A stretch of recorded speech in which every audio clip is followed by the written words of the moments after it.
আসসালামু আলাইকুম। আমরা সকাল সকাল চলে আসলাম জরুরি কাজের জন্য।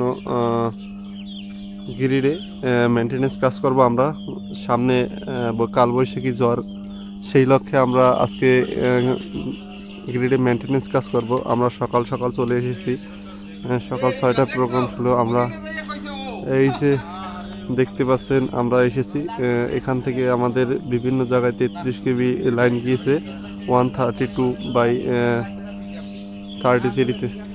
আপনারা দেখতে পাচ্ছেন এখানে আমরা অনেকে আসছি। এই যে আমাদের মালামাল এগুলো দিয়ে আমরা মেনটেনেন্স করব। দেখতে পাচ্ছেন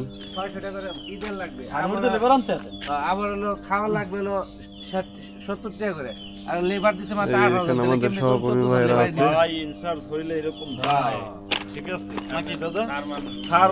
আমরা শাটডাউনের অপেক্ষা আছি। শাটডাউন হলে কাজ শুরু করব।